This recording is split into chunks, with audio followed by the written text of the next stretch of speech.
There's a bunch of Amiga stuff in the first box, that's for sure.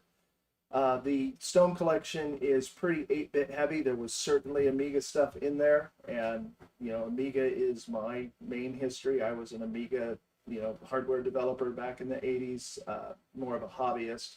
I had visions of going beyond hobbyist, but life took me a different direction. That's why I'm back here now, so that I can do the things I wanted to do back then.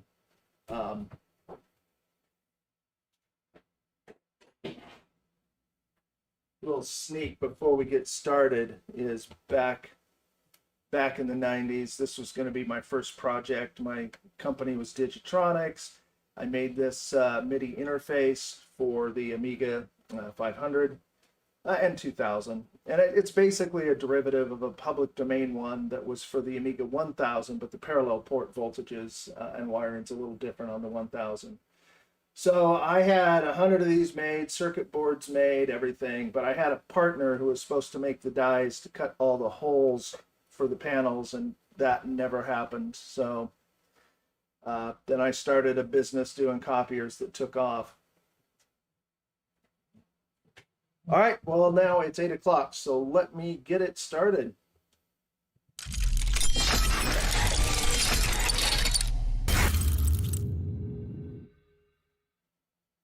So the first thing I got, and I'm going to show you guys the box so that you can see it.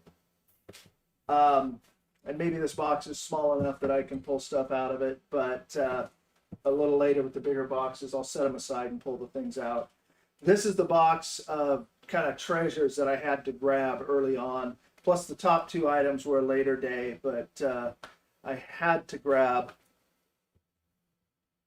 Hessmon, because that is what I was programming my game in on the Commodore 64. And this box I thought was not open, but it is actually open. There's 2 cartridges in here and a manual.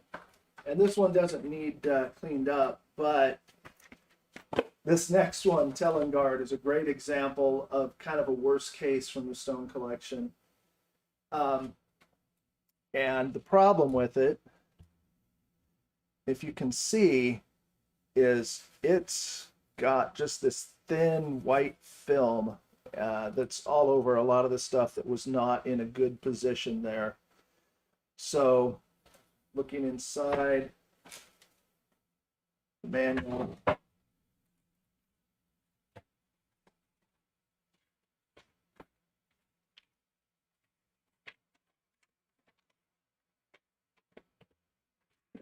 a huge poster, Avalon Hill. God, I played so many Avalon Hill games, and appropriate Telengard on cassette. That phone's at an angle. So just real quick, part of the preservation process here is these boxes have to be saved. There we go. So what I usually do to start out with, and I was a little shocked. I think it was the Cave, RMC the Cave, where he had a video cleaning up old boxes. And what he was doing with them, besides fixing them with an iron and a heavy sheet of steel, is he would take and put a little bit of Windex on a cloth and just gently wipe everything. So I tried it, and it actually works quite well. And as you can see, this thing is absolutely nasty. So it was sitting on top. It wasn't standing on the shelf with all the normal most of the software was up on shelves. But unfortunately, this was not. And it was down in an area that's subject to a lot of moisture and mold. So feels kind of odd getting this wet, but it's very lightly wet, and it seems to work really well on the glossy stuff. See,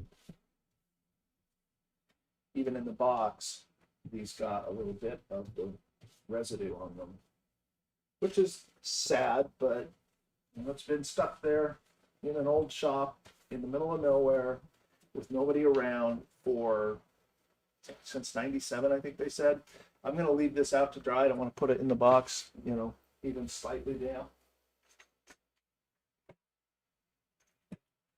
So, and I don't know how much of this you guys want to see. This is the preservation part of the process. I hope you can tell from the camera just how dramatic the improvement is, though, on the way these look.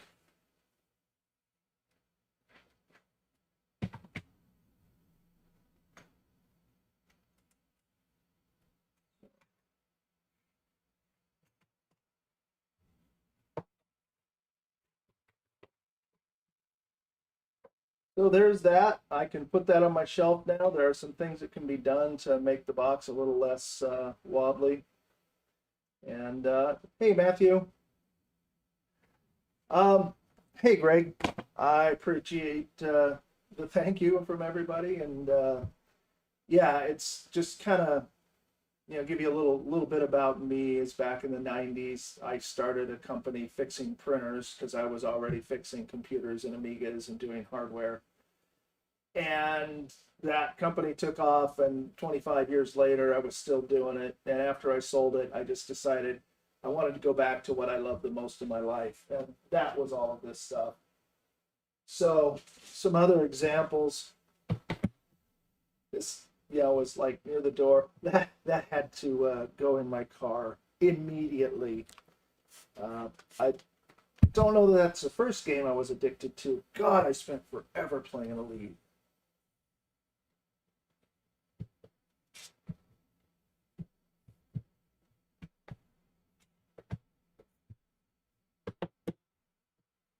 Let's see what's in here. And while I snagged this stuff early, I have not opened any of the boxes except for Telengard and Empire. So we've got a quick guide.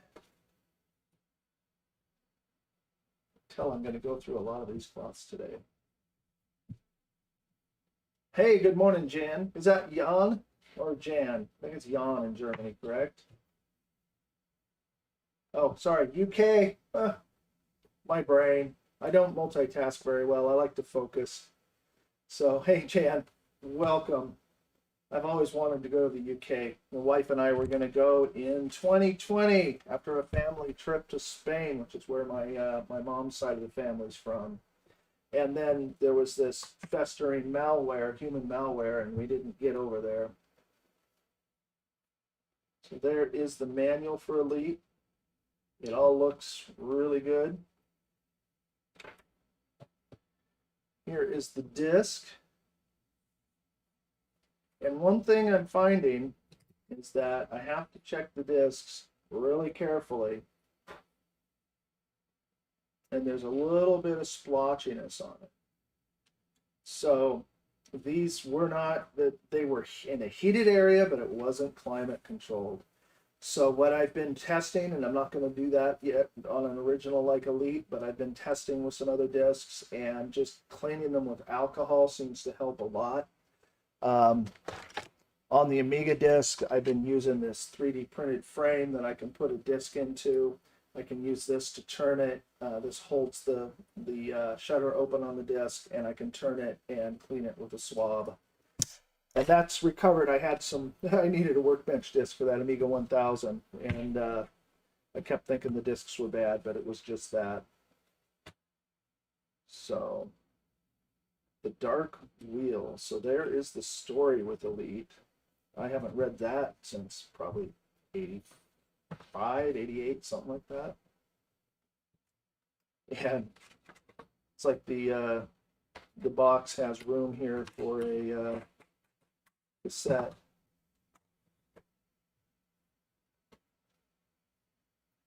Remember these?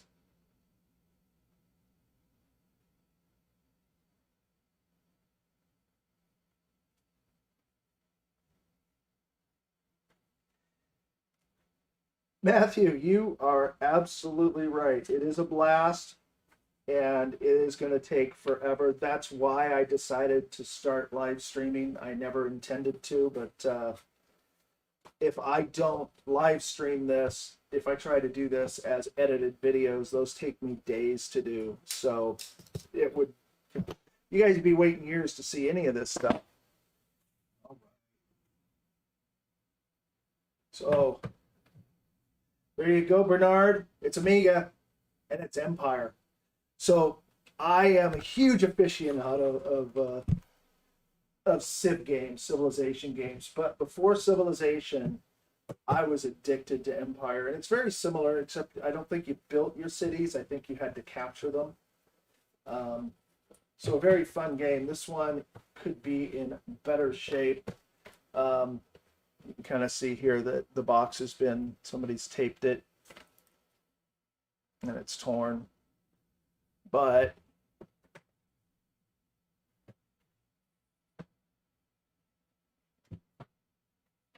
here's the manual. So this Empire game was also in a place that was not good, was not conducive to mold. So unfortunately, like, the manual is one of my this is one of my test fixtures. And when I was doing testing, I tried a few things on this. It spent a few days in the freezer, which is supposed to do a good job killing the mold.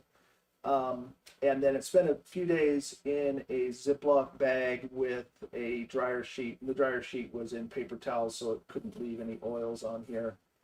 And the stuff, you know, some people say it smells like mold. Some people say it smells like a library. To me, it's more of a library smell. It's not an unpleasant smell, but there definitely is a smell issue with all this stuff.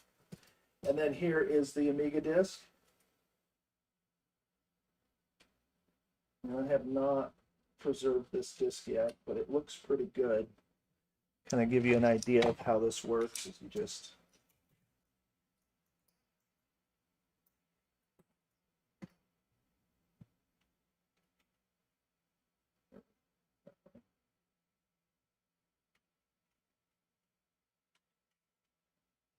and I use these clips because it just wants to fall out, especially cleaning the other side.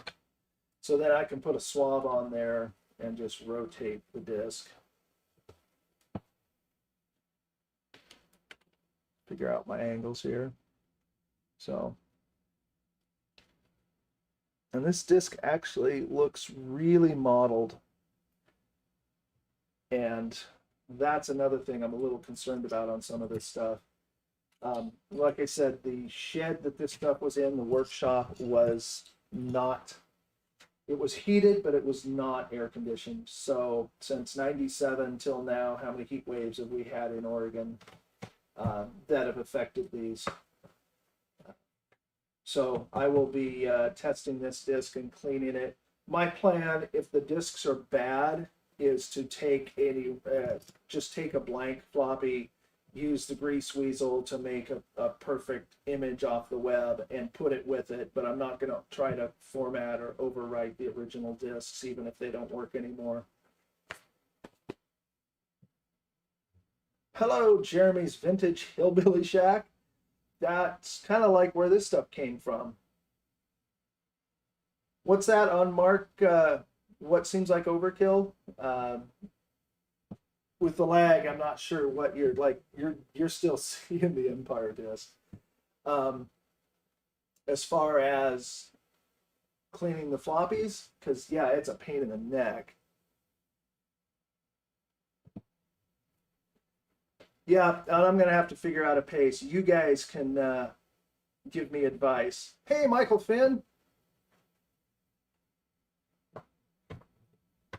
Hey. Mike is in a group that I'm in, and he is a great wildlife photographer. He's got some videos with millions of views. So here is Pool of Radiance, and that's the SSI game. So, I pushed the button. Apparently it was on sale. Good price. Still working out all of my angles on it. I don't see a manual in here, but a lot of these things are not all together in the collection. So when I go through stuff, I find like for instance, I saw in a bin a whole nother set of these Pool of Radiance discs. So I'm sure I will come across the manual at some point. And then there is the copy protection scheme. So I liked how these games basically made it like a spell, where you did your spell symbols and then it told you what code to use. And this box is nice and clean.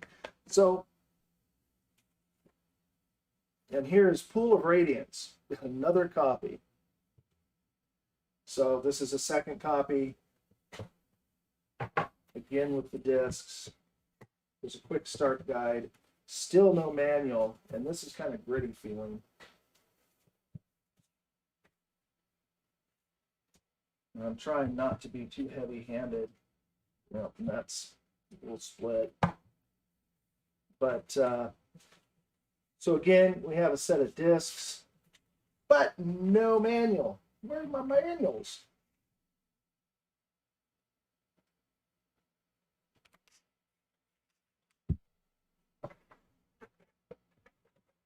So, and if you guys would rather see, you know, more just going through and seeing what there is, I can do the wipe down and preservation later. I thought you might like to see what the process is. And I will go over these a little more thoroughly later anyway. It's like stuff that needs blown out.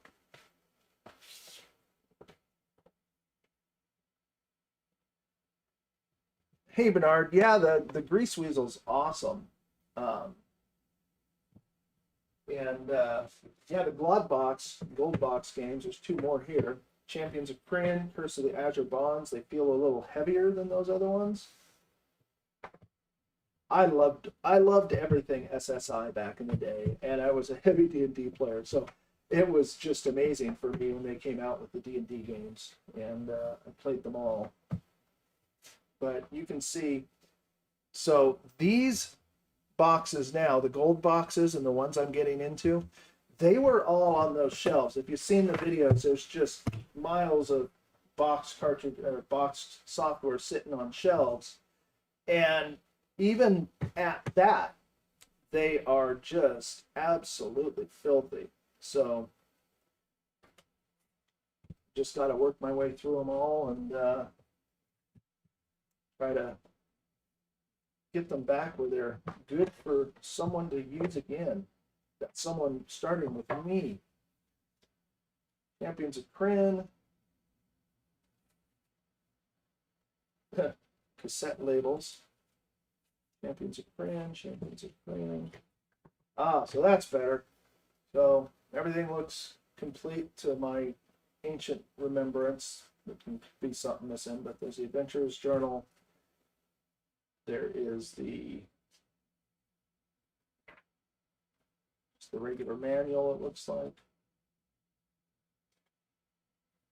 Quick sheet.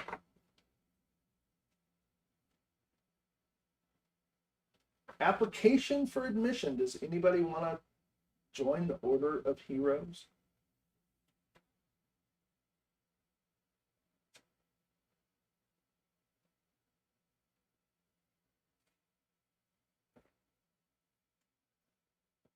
Hey, Jeremy, does your ZD915 love to plug up unless you run it at really high temps? Because mine really, really likes to plug up. So another SSI poster.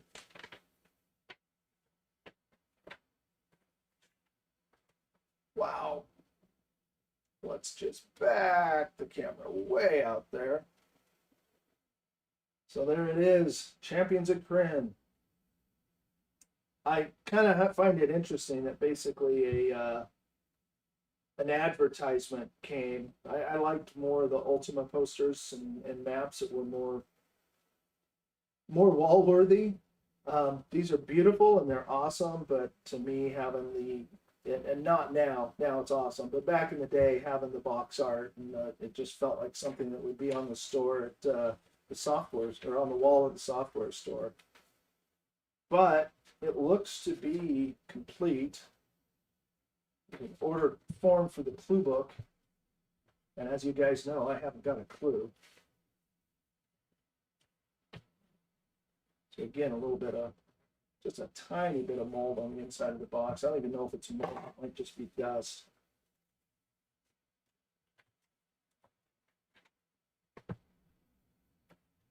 Wow. That one's nice. And one more. Curse of the Azure Bonds.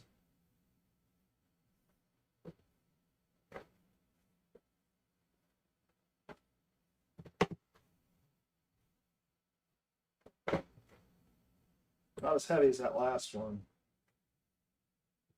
All right, so there is, wow. This one's in a lot rougher shape. You can kind of see that the code wheel is stained and a little bit yellowed. The discs are here, but they are not in sleeves.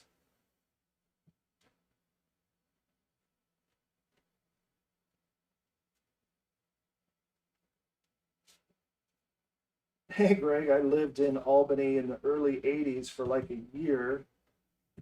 Went to William Benton Community College. So, but there's the Curse of the Azure Bonds book. It is also stained and a little wrinkled from getting wet. Not terrible. I think it's just the cover. And then there is the SSI catalog, and the front of that is badly wrinkled and stained. And then more cards. Blue book, customer response card, and Order of Heroes. I didn't know it was so easy to join the Order of Heroes. Put those in there.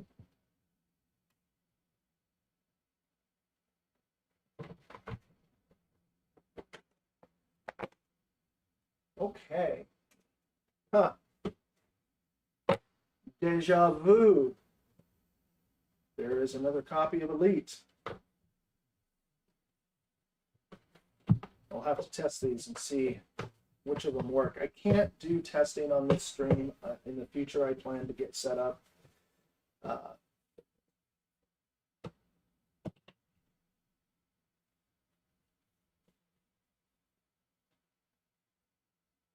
Oh, that's sweet, James. Yeah, the BBSs, I was all Amiga for BBSs. Never really did that until I got out of the Army in '88 and went to college. Went to college for the second time, but for the first time actually seriously working at it. That's when I got my electronics degree. So,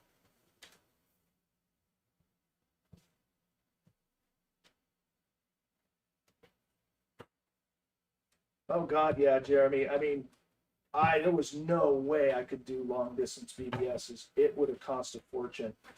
Fortunately, I was in Eugene, so there were a few BBSs here. Have a friend who actually used to run one called Emerald Online, and that was a pretty good sized BBS in the area. It was big enough that they had their own office for it, in a business suite. So another copy of Elite. So hopefully one of those works well and get one off to other people. Hi, those look familiar. Commodore packaging. So looks like I was going to say Zork 1, 2, and 3, but no. So we'll start with Zork 3.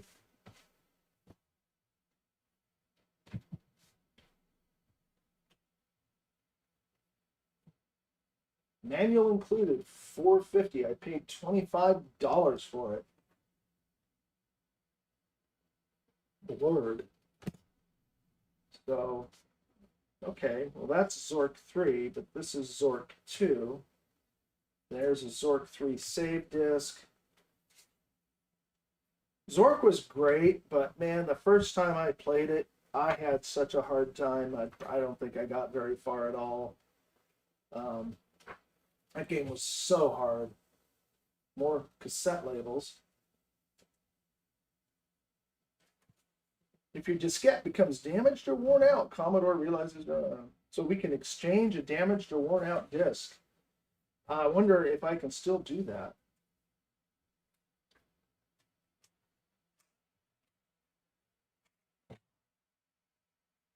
So there is Zork 3 looking actually pretty good.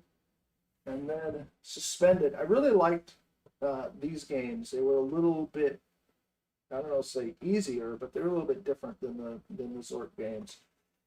And this has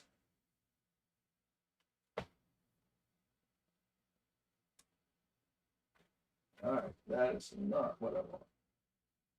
So this is stuck. There we go. Just push it through. Oh, that's kind of nifty. So here you had a map. You could actually figure out where you were going. And so the underground complex. $450. We paid $25 for it. Suspended. There's one more thing in here. Suspended, a cryogenic nightmare. So yeah, let's take a quick peek and see.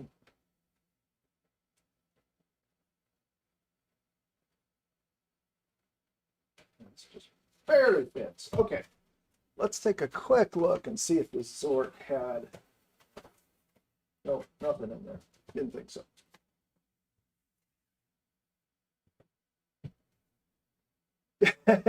Yeah, Matthew, that wasn't very much of a map, but these games, man, they kept you working just to try to get a door open. There'd be 27 things you had to do.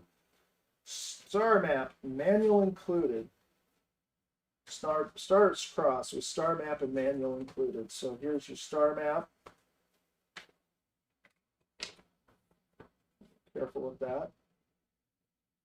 So not quite as big as some of the other games, you know, that we play now, but even Elite looks like there's maybe 15 to 20 star systems. There's a manual. So I like how it has a code on this disc. Starcross, STKR. Don't know if that's your security code or an inventory code. You can see that these were subjected to heat. Things like the Write Protect tab is not actually glued on. It's just sitting here. Yeah, I'll do that where you can see it. Just sitting here loose. So, and I'm sure that's from the heat these things got in that old shop.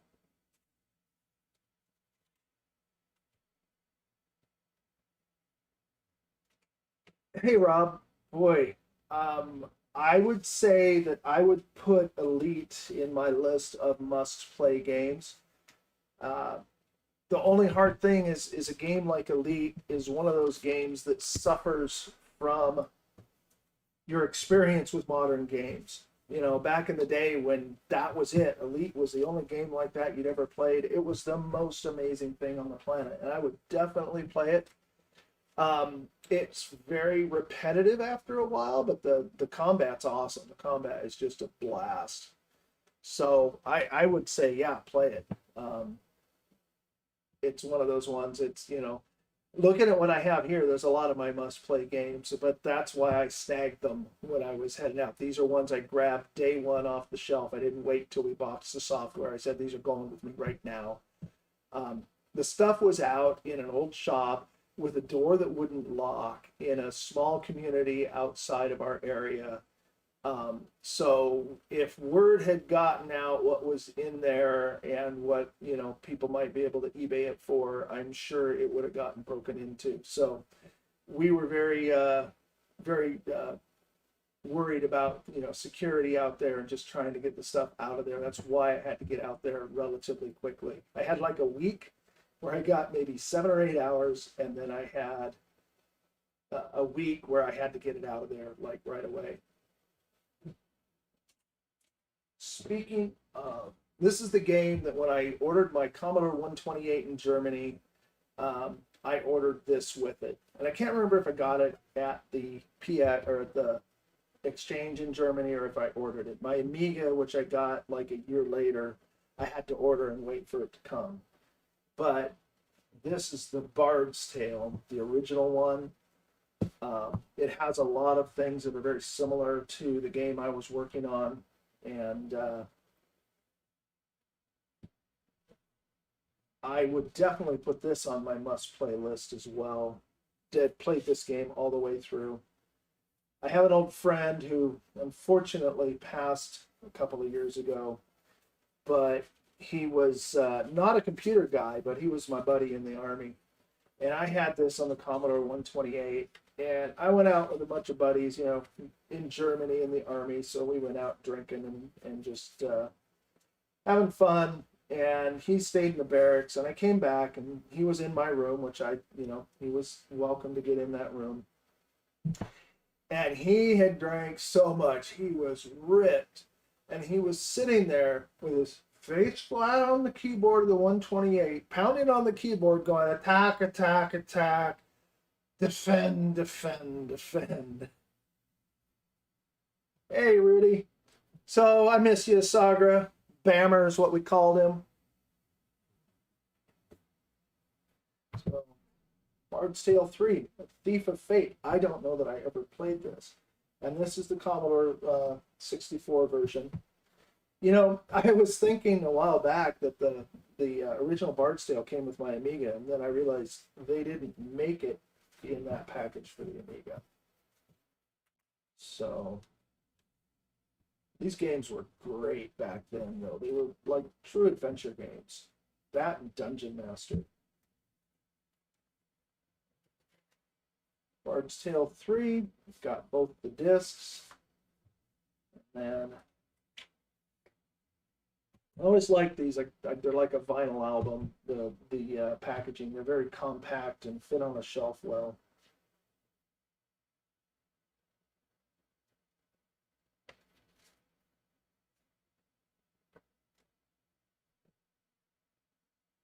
Hey, thanks, Michael. I have no idea what I'm doing, but I'm doing it, so yay.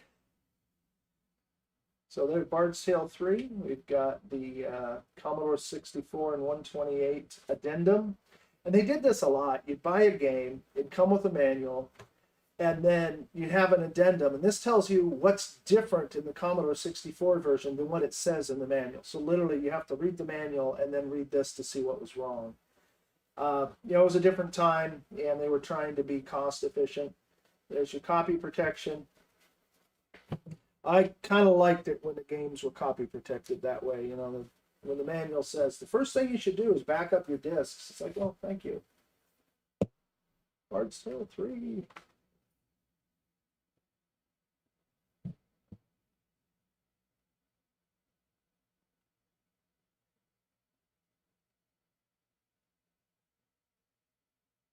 So for the Amiga 500 and the bread bin, Jeremy, serial cables are pretty common to come by. I'm going to have a ton of them if they're not too nasty and moldy. I've got boxes, but there were a lot of the cables were sitting in boxes on the floor, and so that was an issue. The stuff sitting on the floor is where the mold was actually at. This stuff was just getting like this residue, spores, I'm assuming. But the stuff on the floor, it looked like in the wintertime, this concrete pad was soaking water up through it into the bottom of the boxes. The box bottoms would just fall apart.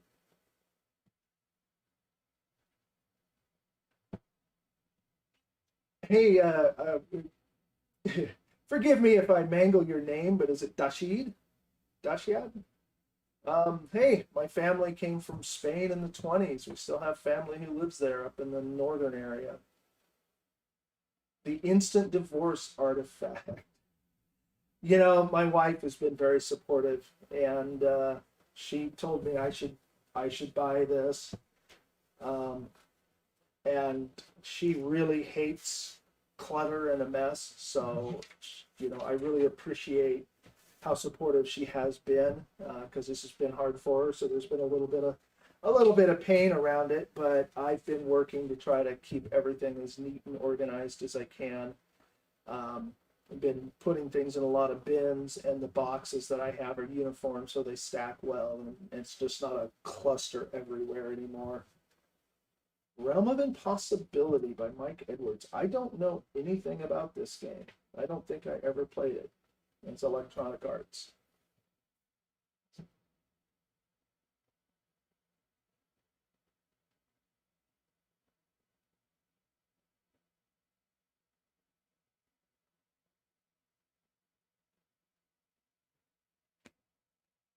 Thanks, Mondo.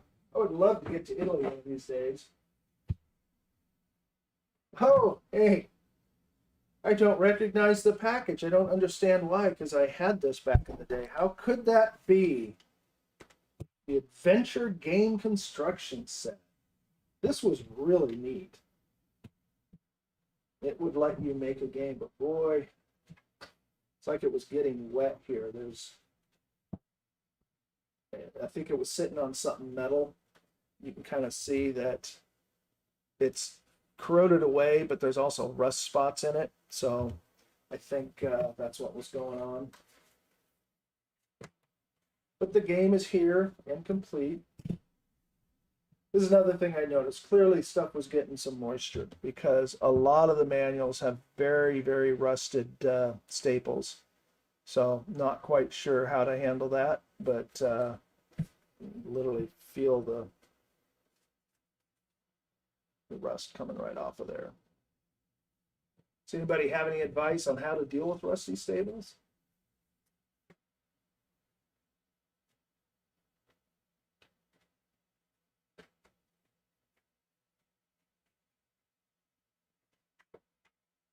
If I missed anybody, forgive me. It's my first live stream, so this is the learning live stream. I think I even said it was a test.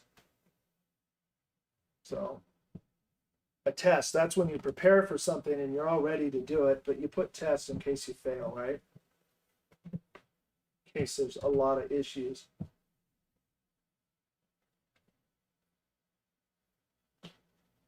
Oh, so wasteland, wasteland, and wasteland.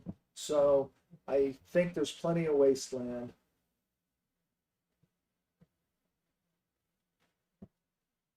Oh, hey, Jeremy. So I wonder how well that would work, though. You know, if you're going to get vinegar on the paper.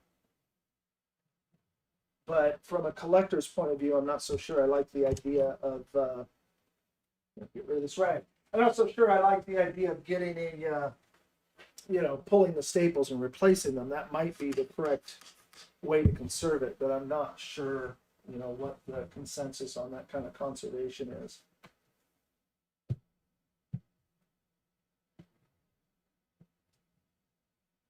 Vinegar, then paint over it to protect it. Thank you, Rudy. I will give that a try. I certainly have enough things, and so there's a ton. I mean, this is just the drop in the bucket when it comes to software. There are 7 of the giant 27-gallon bins full of box software, but there's also tons of pirated stuff. He copied everything, and so I've got copied manuals with rusted staples, so I will test using those before I ever touch anything original. It was a fun game, Mr. Landfill. I love it. It always felt like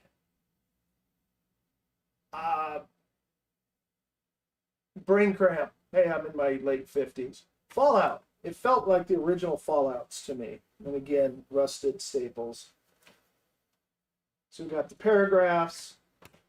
Paragraphs? Oh, literally paragraphs. So, I forgot about that. So in some of the old games, what they would do is at a certain point, they'd tell you go read paragraph 3.1. So they didn't have the space on the disk to put all of the text in the game. So you had a book, and at a certain point, the game would tell you, go read that.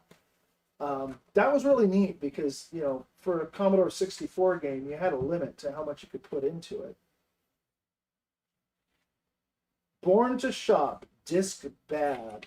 So I'm going to say that this disc is probably bad, but I will see what I can do to save it.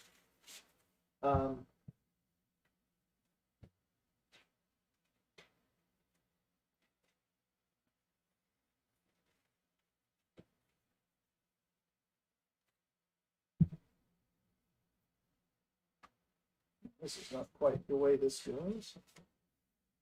All right, so this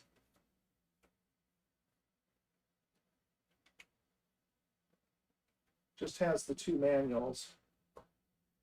And I don't know if you guys can see it very well on the overhead cam, but you can see right in here, it's got a little bit of that mold going on. And this would have been on the back wall, so the outsides, the edge was exposed to the outer wall of the building, so it probably got the most moisture.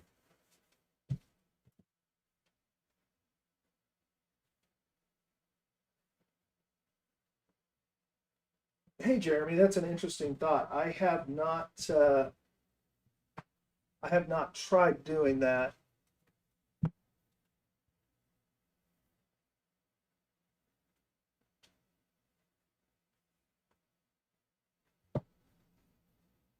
I'm making a pile over here. Let me move them before they collapse.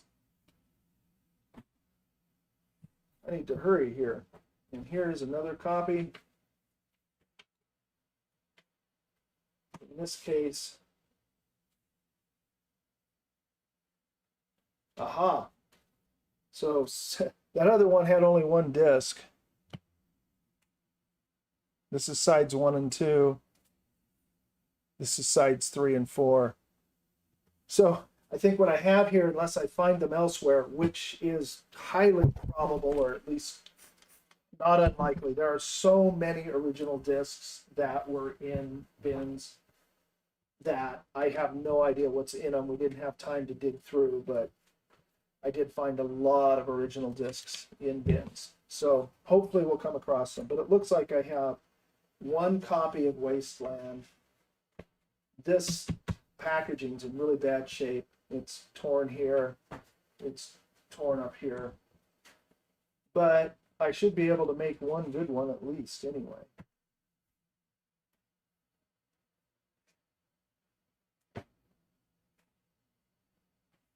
Oh, here's a classic, Fairy Tale Adventure, and this is for Commodore 64. I'm pretty sure that I played this on the Amiga, so hopefully we'll come across more Amiga stuff in here, but a lot of this came off of the 64 and 128 wall of stuff.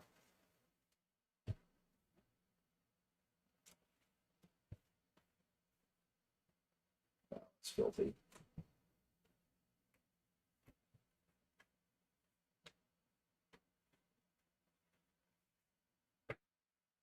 Okay, so there's the instructions, the manual,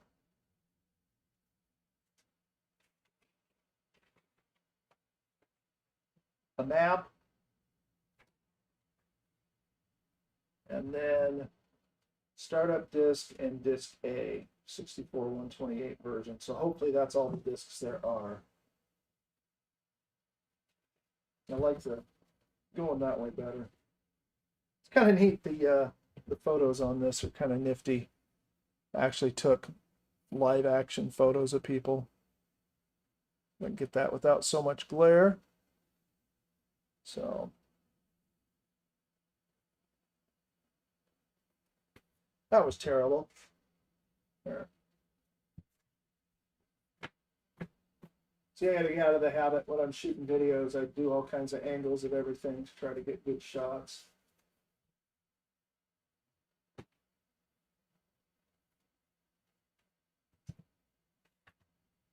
So there's 2 copies of Archon 2 Adept.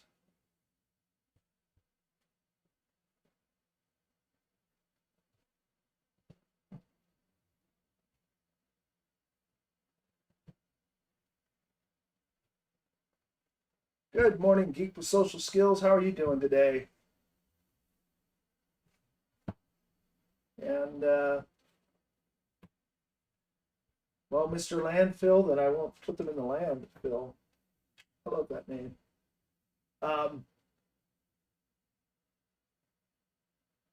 Yeah, I have to admit, when I use the 64, a lot of times I just use the cartridge. Trying to remember which one I have. Did I mention Brain Cramps? So Archon 2, which is by Electronic Arts. We've got the disc, the command summary, and then a boot copy disk in an SSI sleeve. Interesting.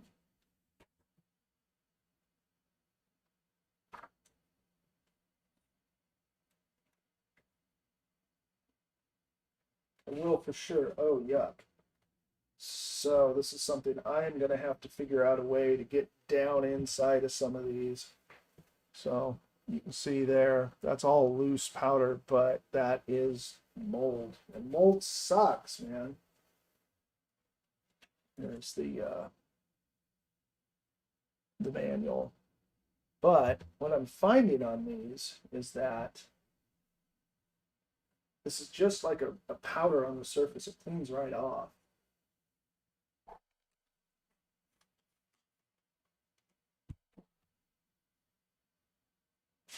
Oof, dang. Oh, yikes. Sorry about that. Hey, I use a thing, and I can't get to them right now, but it's a desiccant pack. I don't know if you're aware, but silica gel, you can force the moisture it's collected back out of it with heat. And I have these little units that are about yay big. They plug into the wall, and it takes them about 12 hours, and they dry the desiccant, and then you unplug them and throw them back in the box. And I've got a few of those. Got tired of buying new silica gel back in the day. Not back in the day, but back at my business. And my buddy Tom turned me onto those. I keep them, like for instance, my filament for my 3D printer. I keep one of those in there.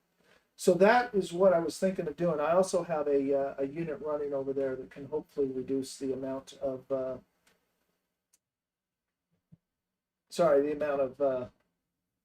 moisture.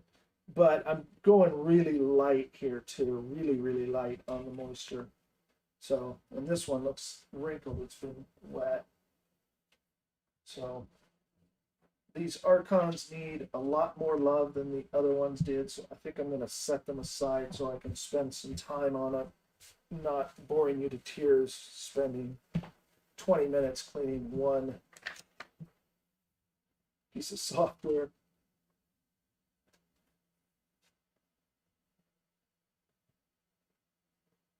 Hey Mondo, I wish I had so much of my original stuff. Put that in that mold. I did not have money at all until, well, in my 40s probably. So anytime I wanted to upgrade, I sold all my old stuff to be able to afford to buy the new thing. So when I sold my 64, all the software went with it. When I was in the Army, I had a little bit of disposable income. So I definitely, I would buy games, but, I would sell them when I was done with them because I wanted money to buy another game or I wanted money to buy another computer. Money sucks. Lords of Conquest. Anybody know much about this? I'm not really familiar with this one.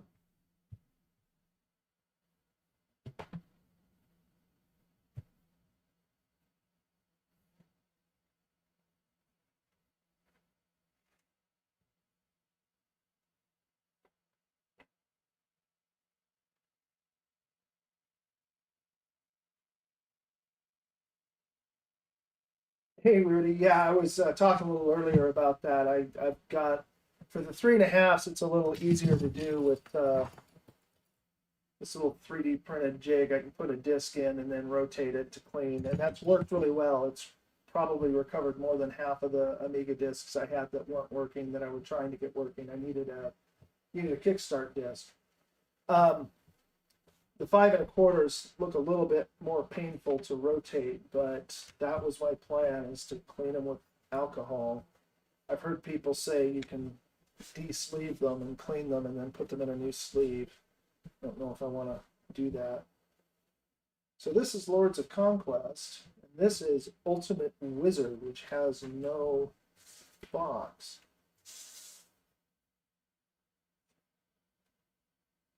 So this is all miscellaneous bits.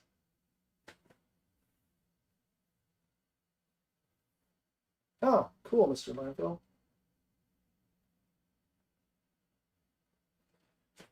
Yes, it is. So now getting into some real classics, and you will notice it's almost all RPG and SSI that I snagged day one. Gemstone Warrior for the 64. And again, really dirty, dusty boxes. So the family thinks that he pretty much left his shop to sit starting around 97 or 98 when there was a tragedy. And then pretty much they don't think anybody was really going out there at all after like 2002 or 2005, something like that. So Gemstone Warrior.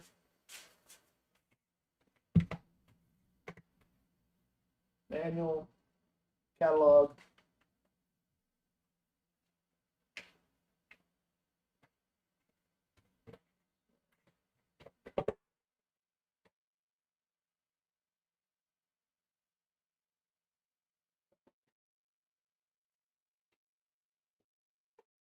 Cool.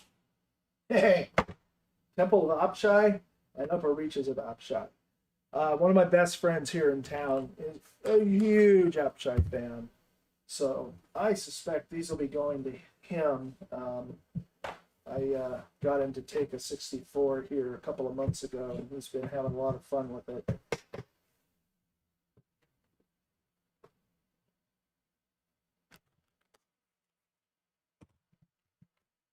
Hey, Jeremy, I did not ever see a super CPU, so I don't think so, but I wasn't the only one packing boxes, so there is a very likely possibility that it's in there. In fact, I found a second RAM link when I was going through and opening boxes to put baking soda into. So every box, I bought like 60 boxes for like $1 each of the baking soda with the windows. Reading online, that's supposed to help. The other thing I've seen people say you should do and people say you shouldn't do is put dryer sheets in, so I'm testing it.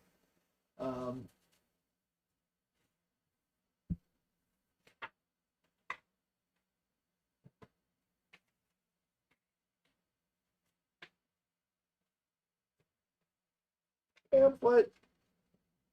All these great games. God. Epix did some cool stuff. And there's the manual. It looks really nice. Summary of play. And the disc. And that disc.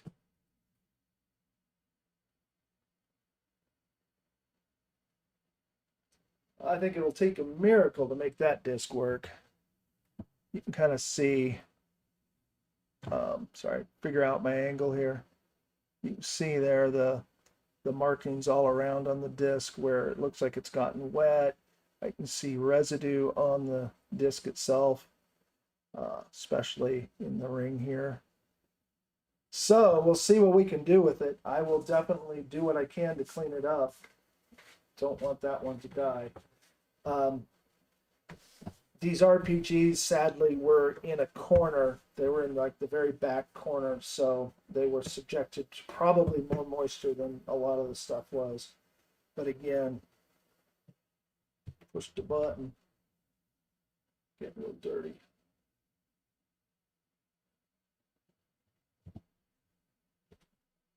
So upper reaches. No, I definitely won't put that in the drive without cleaning it. I don't put any of this stuff in the drive without. Okay, interesting. So upper reaches. The sequel is. Oh, this is Gateway to Apshai. So there is another Apshai game. I'm confusing myself. So Gateway to Apshai. And that is on cartridge. It doesn't say what for. Nope, Commodore 64. I was going to check the fingers on the cartridge.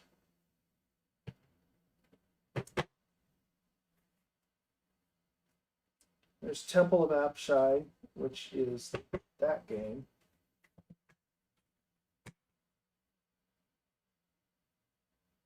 Expansion module. Okay, so what is this? This is an expansion module for Temple of Apshai. I never played this one. Tom was the big Apshai fan. Although somebody was just kidding.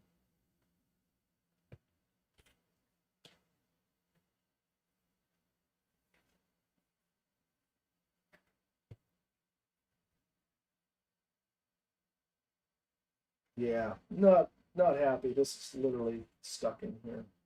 See if it's loose. If it's not, I'll have to steam that out of there, or see, maybe that was actually originally glued in there. So upper reaches of Apshai and cursive raw. Commodore 64 disk loading requires Temple of Apshai.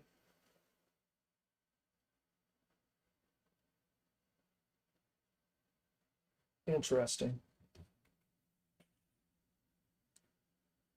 So there is that. I think that's actually supposed to be glued in the box, so I'm leaving it in there for now.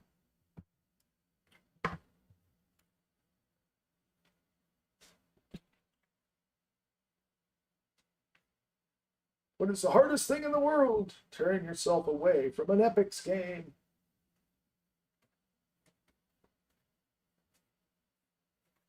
So I have a sneaky suspicion there's stuff out there. Yeah.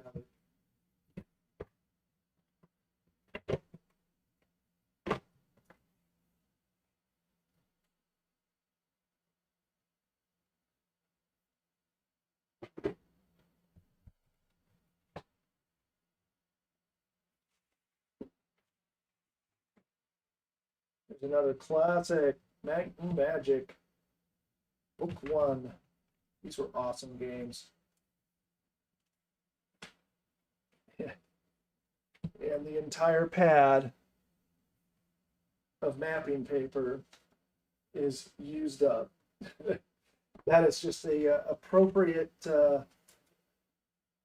statement on this game. Here, somebody made some photocopies with a rusty staple. So it literally came with paper to make your maps on.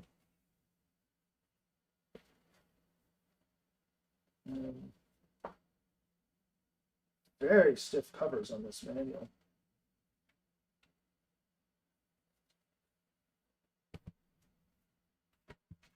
Here are a whole bunch of hand-done maps that somebody did. I really like stuff like this. It's the history of this game and shows that somebody played the heck out of it. That was played a lot. And then disc-wise, side A, side B, Might and Magic, side A, side B, side C and D, side C and D.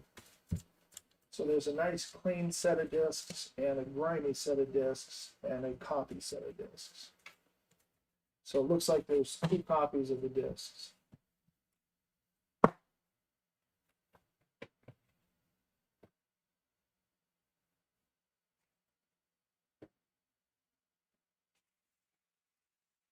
couple other things in here.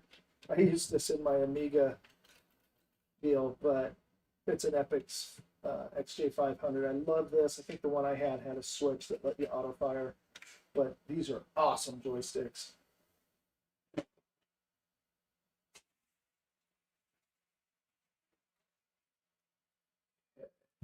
Now this is not looking too happy. It is squished flat as a pancake, so I'm going to have to do some work on that one. And it looks like a box for cartridge. It does have floppy disk in it. So that's going to take a lot of conservation to try to get it back into shape. And I think there's just going to be some serious limits to what can be done. So Synapse, Necromancer, it's interesting how the label is just dot matrix printed.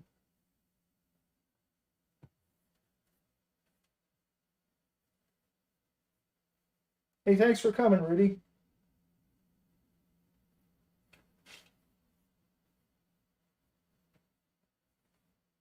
So again, there's 2 discs. And it looks like each one had a serial number. So Also 2 copies of the manual. Yeah, we are coming up on 9 o'clock. If people want, I can go another half an hour. What I could do is just unbox. I can clean up later. You kind of see early on what my process is.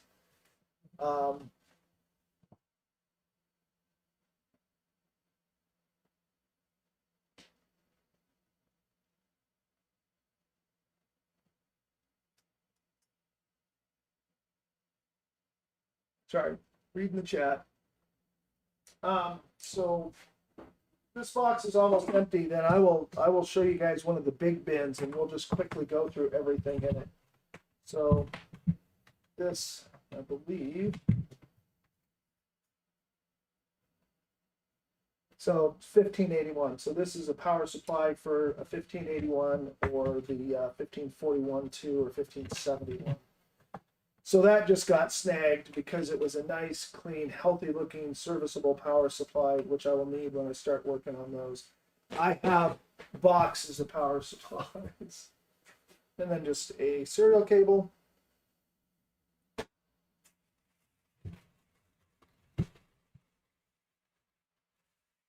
Ah, I know what this is. So this is a, I knew what it was, now I can't remember. It's a memory card for an Alpha Micro. And for Carl Stone, it was his source, I believe, of RAM chips. So you can see it's had quite a few chips robbed off of it.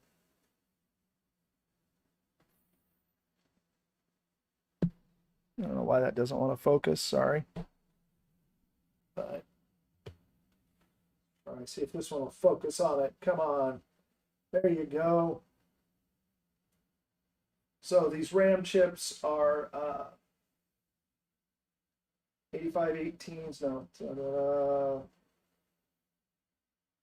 4164. So yeah, I think he was just using it as a source for the 64. I'll have to look and see if it's something that can be restored. It's had it's like 4 chips robbed off of it. No, 8.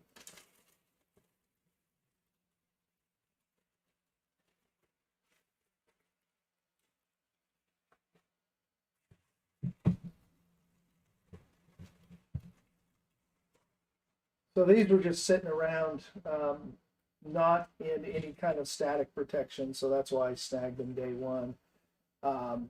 This just looks like a monochrome graphic and printer card for an old PC, like an 8088 type thing, I do believe. Whether it works or not, I don't know. The 5150s that I got and the 5170 are all like no floppy drives. There were no power supplies in them, but I did find them eventually, and they're in terrible condition, so I don't know how rescuable they'll be. Last things in the box: Commodore 128 cover, Commodore 128 cover, and a trifecta. Commodore 128 things under the cover, real quick.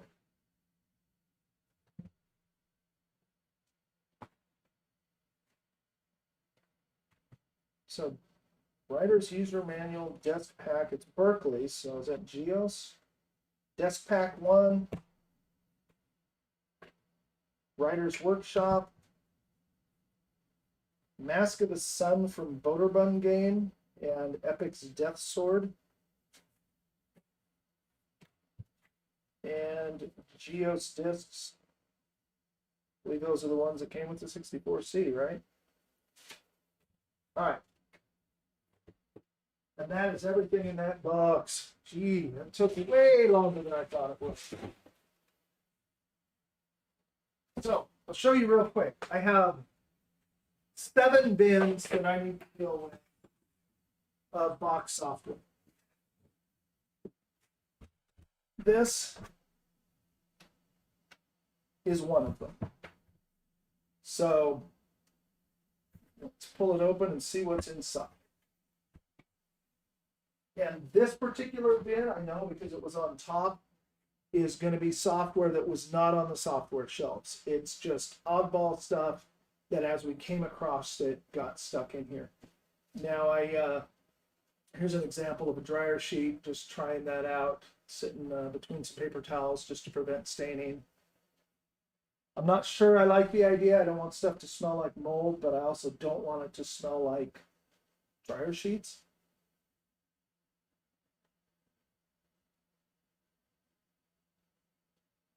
Pilfered, huh?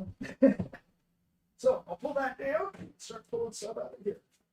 I'm not going to do any cleanup on this. I will just do that off camera. But I have not opened any of this stuff.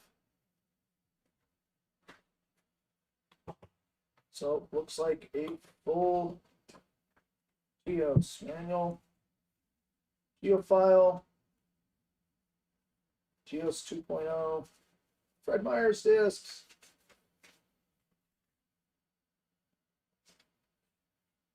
Looks like a bunch of notes, cards. Yeah, the Write Protect tab, and GEOS catalog. All right. See how fast we can get through some of this stuff.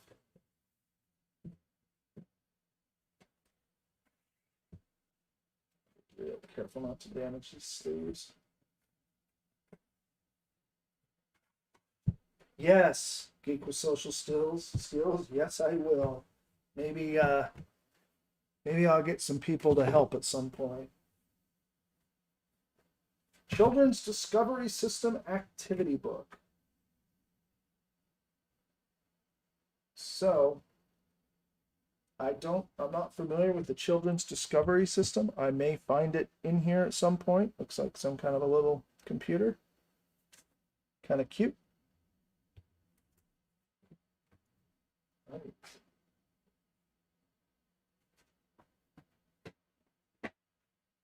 Sunburst. Not familiar with Sunburst in this context. Around here, they make manufactured homes. Those just a box of floppies. Phonics Prime Time. I'm just skipping anything that's handwritten. Teddy's Playground. Discrimination, Attributes, and Rules. A second step in problem. So these are Apple discs for the Apple computer. So this is educational software for the Apple from 4J School District. Looks like River Road Elementary. That's pretty cool. There's a couple people locally I've talked to that went to school and used these computers, and I'm hoping to find 64s that went to their specific schools, restore them, and return them to them. So apple, I think it's a fruit. It's named after a orchard here in Oregon, actually. The Apple II was, Apple I. Superbase 64. Any database geeks here? Oh, moldy. Moldy. And the discs are bent. They were wrapped around the rings in the binder. But I don't want to breathe this, so this is going to get set aside and preserved, cleaned later. Yeah.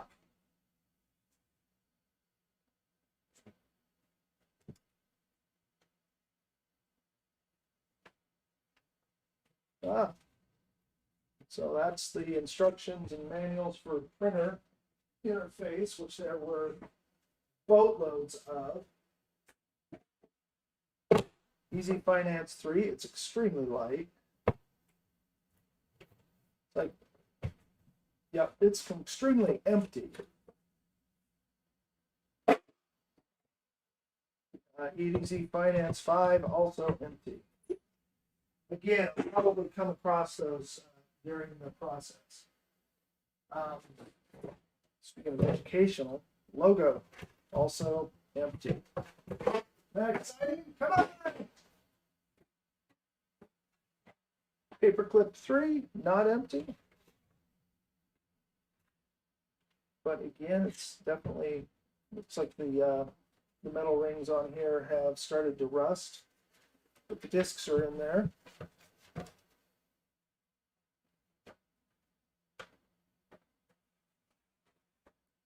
So I got a message from somebody up in the Tacoma area. They have a group up there, but he was in the group down here in New Carl back in the day. And he was talking about one of their members who had a thing that he worked on called Fun Graphics Machine. And I guess he spent a lot of time working on it. And so these are FGM or Fun Graphics Machine books. I've seen discs around. So as a place to rate your user number. So I thought that's kind of nifty. These are from the local area. Does anybody know anything about them?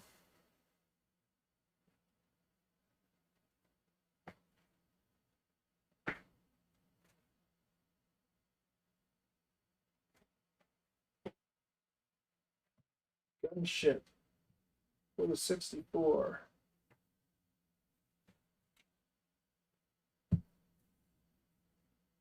Disc actually looks pretty good. I thought I had an issue, but somebody actually wrote 84 on it. So this is a lot of the games that are in other boxes are like this, where they're just a manual and a disc without a box. But here's one that has a box. That one definitely needs wiped down. Micropro or Avalon Hill. There's a lot of their board games. Nuke War, and as you can see, that's just nasty, but it cleans up nicely. This is another one of those boxes that was sitting on the pile in the middle of the room instead of being on the shelf, and that seemed to lead to a lot more dust, of course, but less mold. And it looks like this may be a set game. Oh.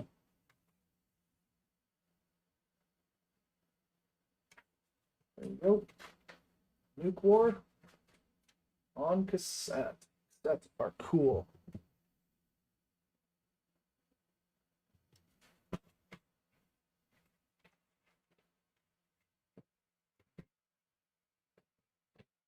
Thing got nice.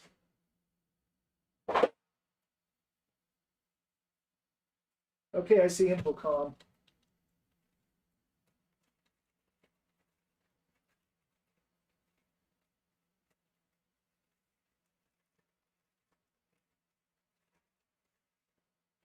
Hitchhiker's Guide to the Galaxy. I hate the way the blue residue goes through on these.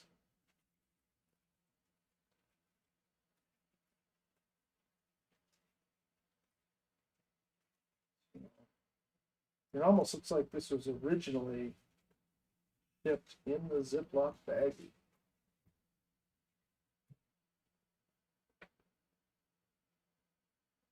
So looks like the manual and a catalog are kind of built all in one. Oh God, I remember playing this game.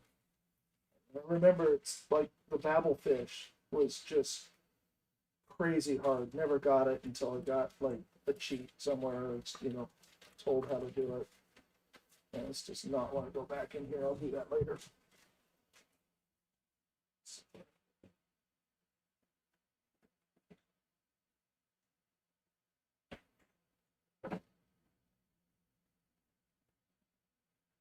So I am the Commodore 128. You are empty. No, almost empty. There it is. So I am the C128. The disc looks pretty good. So it looks like just a tour of the Commodore 128.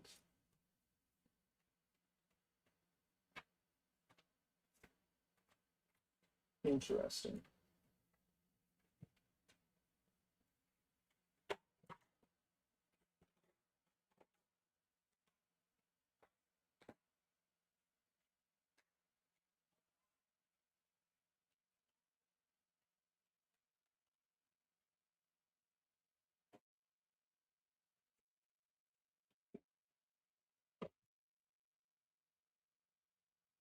Okay.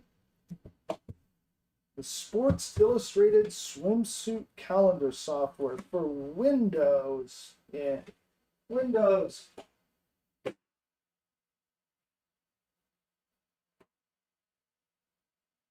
So now it looks like there's some manuals here. Commodore 64C test pilot, warp speed, and blow up, but just the manuals.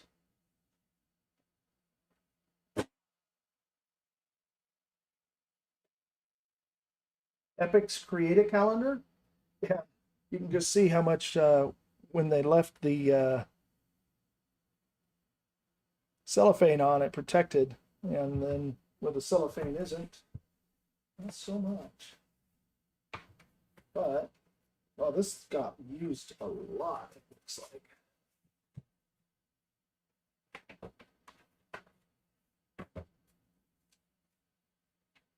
Yep, Epic's Create a Calendar, and then a whole boatload of calendars, including LCCUG. So I'm thinking the user group did their calendar with this. So if I can restore these and recover these, it should be historically interesting to see the user group's old calendars. Here's the Lane Community, or the Lane County Commodore User Group list of events for 1991, all the way January through December. So board meetings, everything. So that's pretty neat.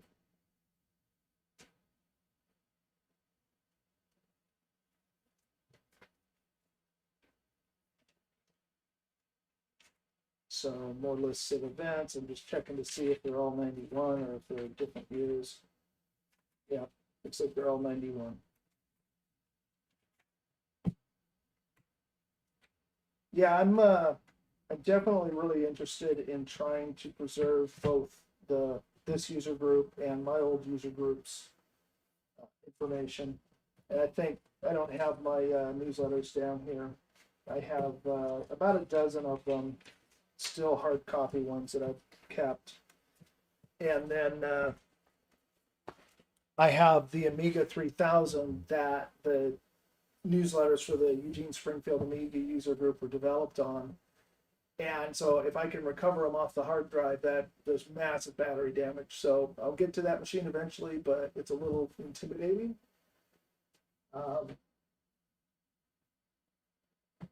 So some of these I'm just not going to open. Actually, SwiftSoft, high-speed productivity software for the Commodore 64. And a lot of this stuff that I thought was unopened, he's just slit the cellophane and opened the ends. I'm going to go through real quick here. I am running out of time. I have Uncle Minecraft duty here with my nephews in about half an hour. So general ledger for the Commodore 64. That's pretty neat. Wow, I think this is going to be for PC.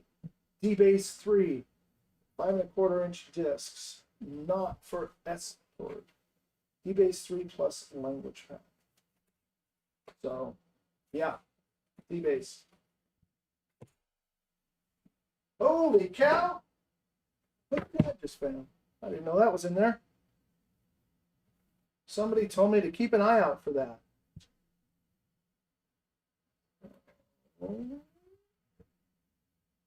Ah, it is in there. So Magic Voice Speech Module.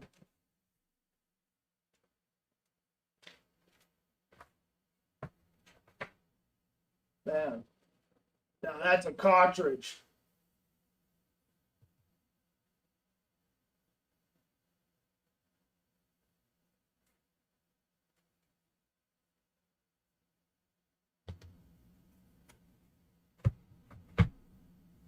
Wow, that's cool.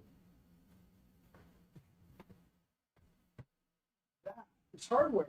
Somebody thought it was software, so it went in here. So Graphics Master. Ooh. The Looney Tunes print kit. I'm gonna have to send that up to my sister. Uh-oh. So this is something we saw out there now and then. And this telltale sign here, like this built up residue. And what I've found that has been, they're not in here. Nope. It's ants.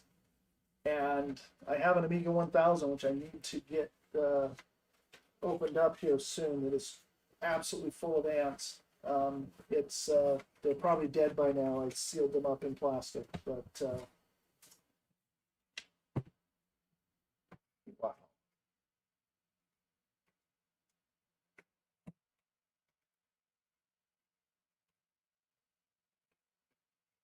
Well, I was oblivious. Mr. Geek with social skills, I was oblivious to the thing back in the day. I think it may have come out after I moved on to the Amiga. So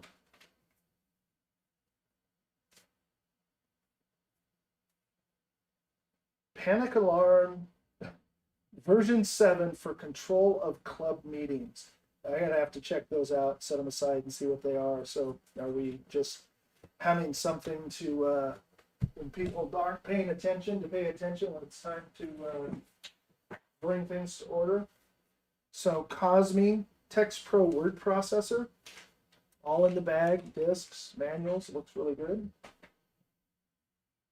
Print shop, flattened. Looks like it's been run over by a bus. But and there was a lot of this kind of stuff because this was education. But still has the envelopes and all that stuff.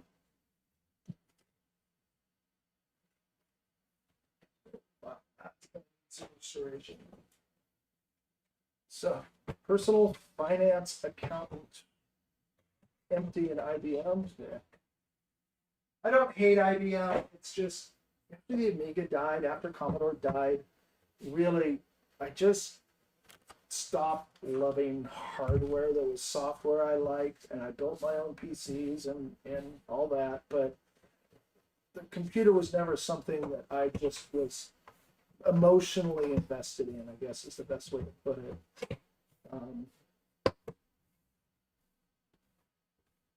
But there is Commodore 64 128 Dream Team. I don't know where this was, but it's going to need a lot of clean team time. It's got a lot of mold residue on it. Basic 64. Uh-oh. Well, if I'm missing those cables, I'll have to find some pictures and keep an eye on it. I have cables coming out the yin-yang.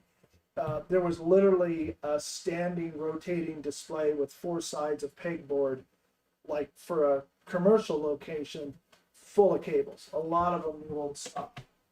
So I am going to spend forever sorting cables. So TimeWorks, copy 2 for the 64 and 128, no discs. Load and go.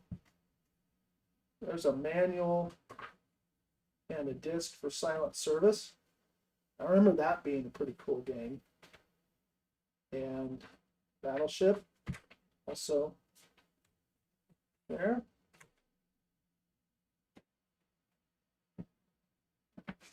Okay, there is a bin of discs in here, which you probably just shoved in there to, oh, no.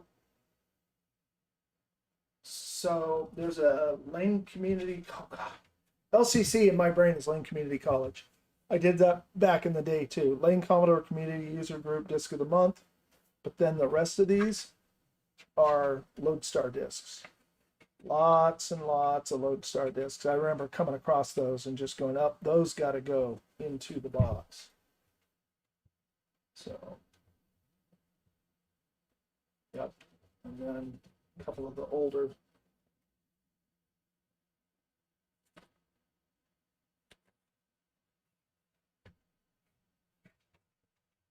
So those are neat, and they seem to be in pretty good shape, so I'm hoping I can archive those. No, they look pretty good.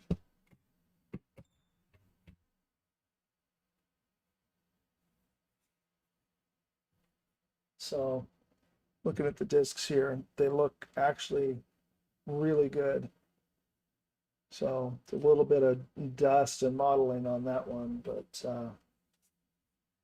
we can hope, right?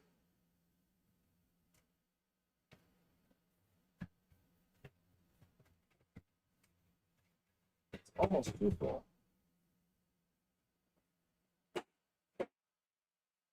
almost done with this box.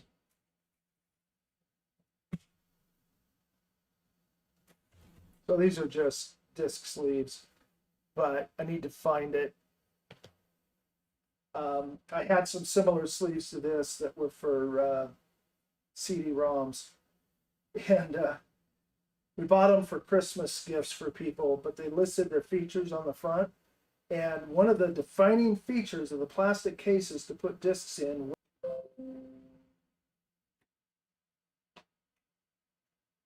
Oh, looks like I'm having, you guys will have to let me know how the thing is. I'm getting some internet issues. Sublogic periscope from ActionSoft.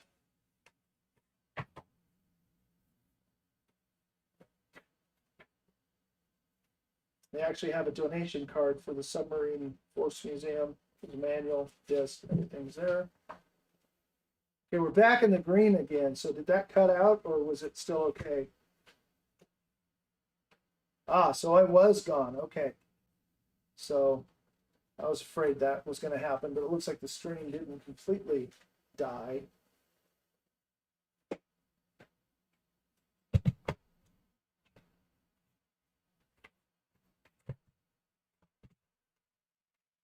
Okay, so this is a photocopied geo-published manual in a very nasty IBM System 23 binder. Okay. You know, maybe one of you guys can answer this puzzle. A lot of the bound copied manuals he had were in reverse order. The only reason I could think of is so that you could have them beside your computer and flip through the pages back to front. All right, thank you, Eric and Mr. Landfill. That's good to know. So I will keep an eye on that. But I don't have a lot of options out here. I live in the country, so I can only get a couple internet options, and the Starlink is by far the fastest. The Learning Company, Magic Spells, and there is no disc in here, just a manual.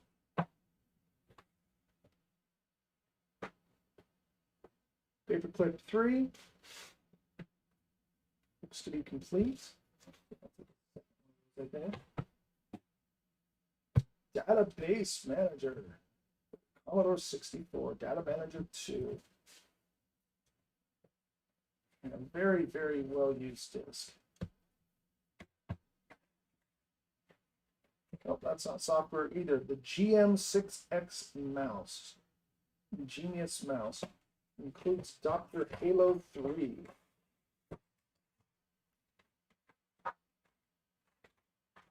So, what is this? Amiga, Commodore 64, PC.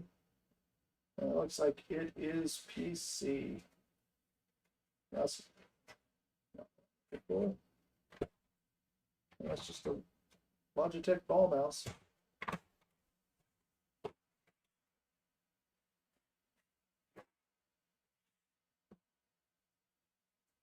Okay, there's something cool. I'll save that for last. Another copy of Paperclip. Flight Simulator 2 for the Commodore 64.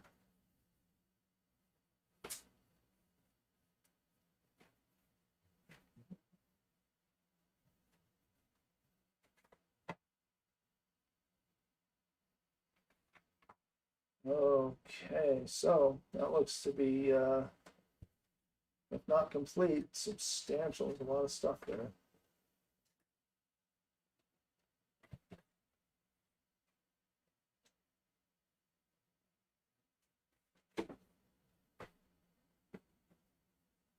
Deluxe Paint 2 manual, Keyboard Cadet from Mindscape manual, Flight Simulator 2 handbook and airplane flight manual.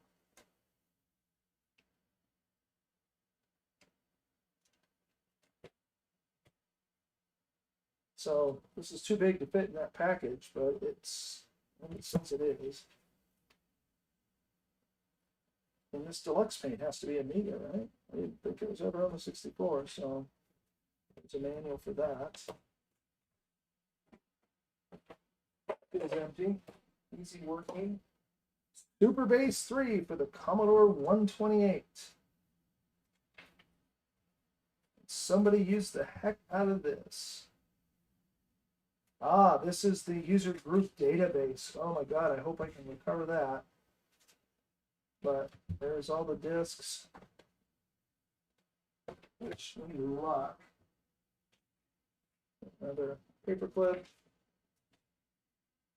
And finally, last but not least, we have a couple of games. Murder on the Zinderhof. Zinderhof? The Zinderhof. And a disc. Doesn't look terrible, but we'll find out. Hopefully all these discs aren't choked from the heat. The manual looks good. I don't see any mold on any of this, so that looks great. And then another game that I thought, Focus on My Head. Is that out of focus? It looks to be in focus for me, but it's hard to tell. It's actually a little webcam, like a Logitech webcam sitting on the monitor. I'm going to change it. I'm going to move it to the other side and mount it, because right now it's on a monitor on my bench. So when I jiggle my bench, it's shaking. But once I get it mounted over here, it won't. I have a cable coming. And then finally, 7 Cities of Gold. See, that's focused. This was another great exploration game. I kind of mentally box it up with Pirates, Sid Meier's Pirates. Similar area, similar era. But, you know, 7 Cities of Gold and a map disc. So, I do have a manual in there. The manual's there.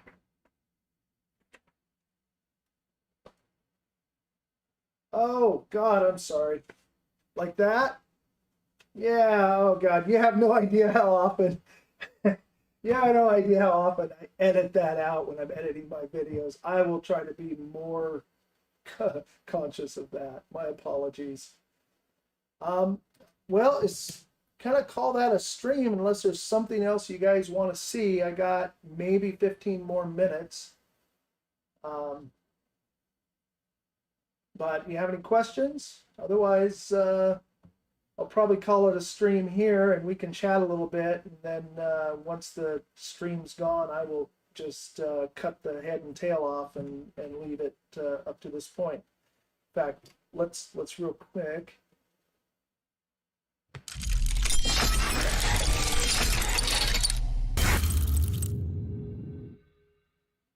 That'll be the end of the video.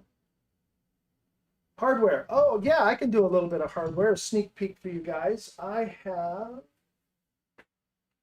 Okay, I don't know how long this lag is, but I ask real quick. I can open some boxed stuff in original boxes, or I can open some boxes of loose hardware. So I'll grab a box of loose hardware and then maybe one of the original boxes.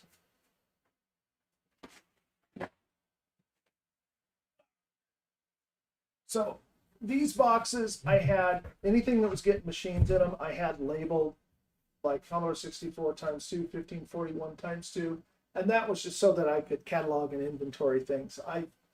My insurance company is just driving me nuts. They want detailed lists of every single machine, its condition, and whether it has or the serial number off of it. And it's like, I don't have, that ain't happening.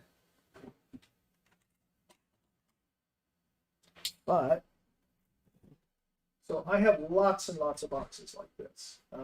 My count came out to around 150 total computers.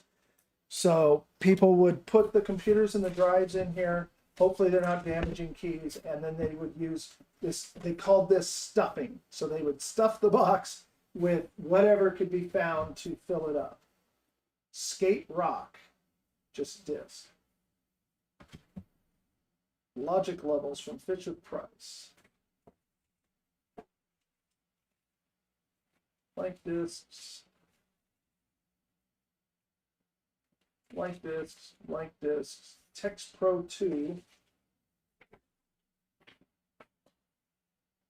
Blank disc. So a whole bunch of blanks went in there. And of course each one has this.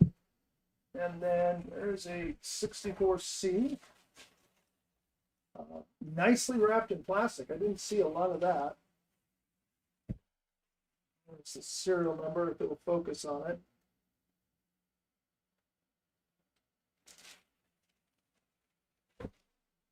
But all the keys are there. It looks really clean, so that's really nice to see. Woohoo! Hey Mel, how you doing?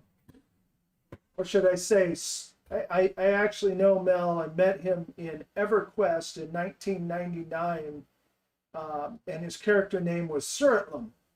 I hope you don't mind me outing your character name there, Mel. That's empty.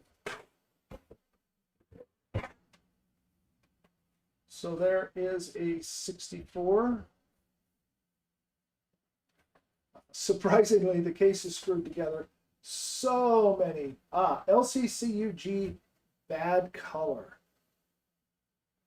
So this was actually a user group machine. Probably has a bad color RAM or PLA or something. We will find out soon. Anything I've unboxed on here, I can start doing restoration videos on. A pair.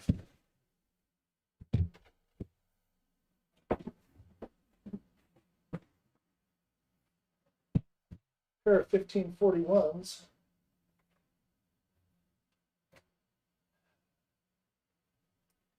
It looks like, is it Mitsumi? As long as it's not Neutronic. That's all I remember is Neutronic. So he was a huge fan of Jiffy DOS. So there's like Jiffy DOS everywhere in this stuff. So I'm sure one of these is Jiffy DOS and probably one is drive number. So there's that. Interesting how the logo's yellowed on that. It almost looks like it should be that way. And then here, this one looks to be unmodified, but you can probably see there that the must have had some cables sitting on it in the shop there, and the cables react and melt into the plastic. Yeah, actually, he used those switches for almost everything. And I actually found a whole bunch of new package switches just like it. So if I do any additions, I can use the same ones he did. Let me grab a boxed doodad or two-dad.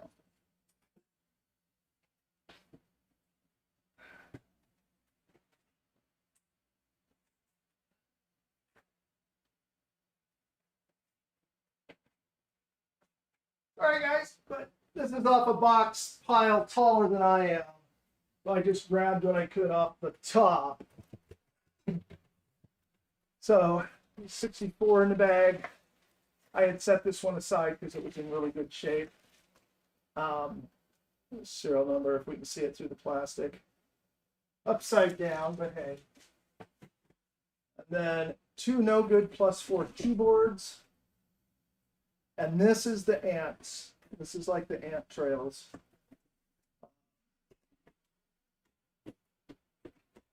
So by no good, boy. Wow, you can see what the ants have done to that keyboard. I'm really afraid that Amiga 1000 is going to be that way. I'm going to find out really soon now. So it looks like there was one ant's nest, and it seemed to migrate. It's like periodically would change.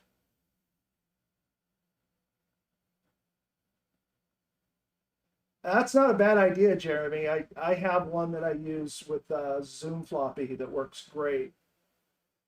Later, Mr. Geek.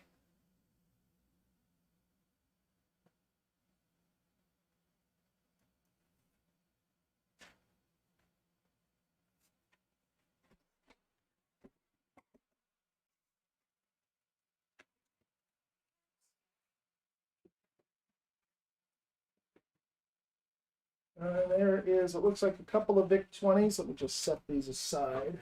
Pull them up one at a time, and then that's going to be the end. So, interesting, but the box, is it me or are those the pet keys that people have been talking about on the box? I hate this lag. From when I talk to when you guys answer seems to be about 30 seconds. And I assume that's YouTube correcting for dropout in my internet.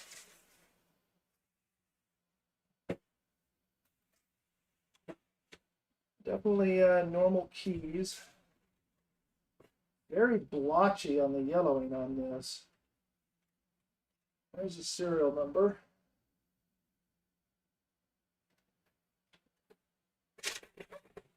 And we have an RF modulator.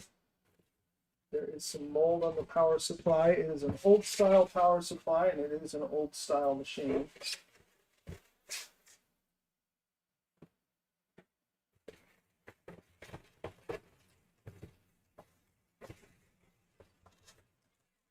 It is a little smaller than the 64 box. I actually never had a VIC-20 back in the day. I was out of my budget, out of my family's budget. But I think the first computer I ever saw was a Sol 20 in junior high. And I didn't look, so I'm not sure if that's a matching serial number or not. I don't think so. So here's the second VIC-20.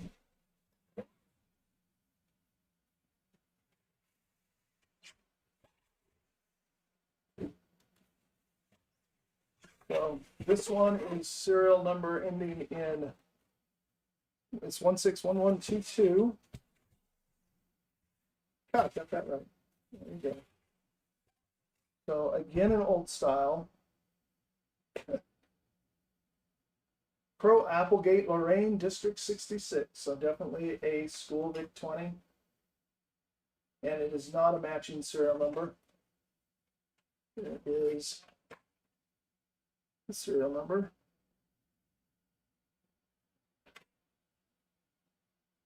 Applegate Elementary number 7. That's pretty neat.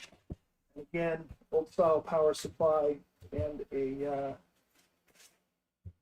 RF modulator. I've been wanting an old style VIC-20. I've got my universal power supply, and I haven't been able to test running a VIC-20 off of the 9 volts on it. It should work just fine.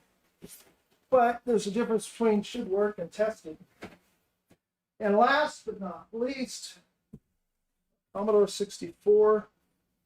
It's a nice looking box, but it's also covered in white powder. So I'm going to wipe that off real quick.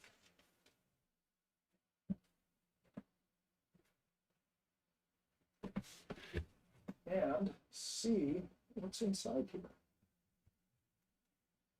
Oh, and there is a serial number on the box. Looks like it ends in 252.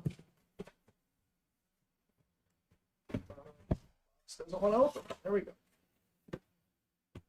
Styrofoam, empty.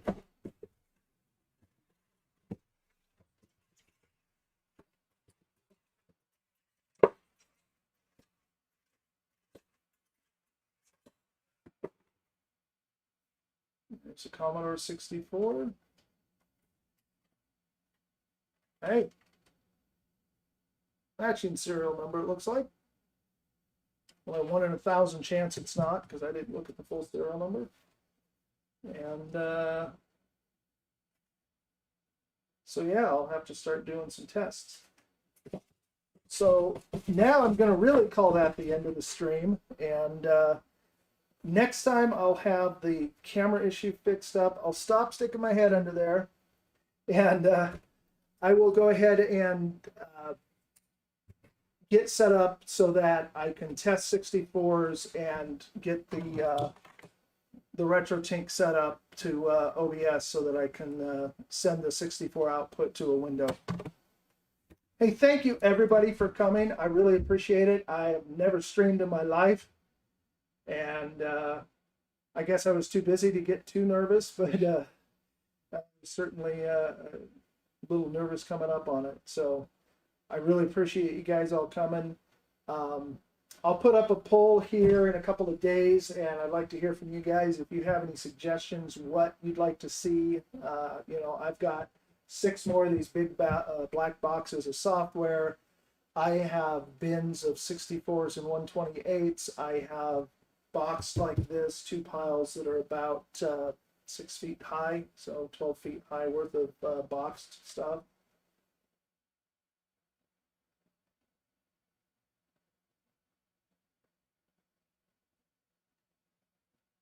Thank you, Mr. Landfill and Mel.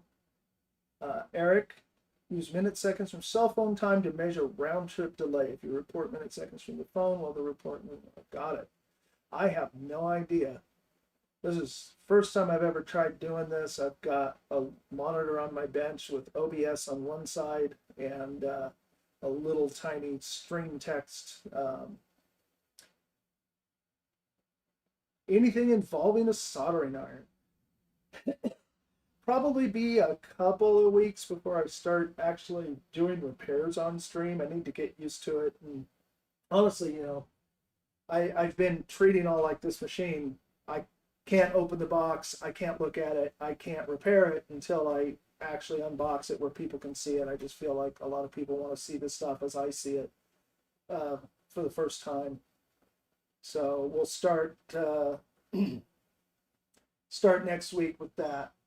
Excuse me. I think that's it though. So I'm gonna sign off now. Thank you so much, and I will see you guys hopefully next week.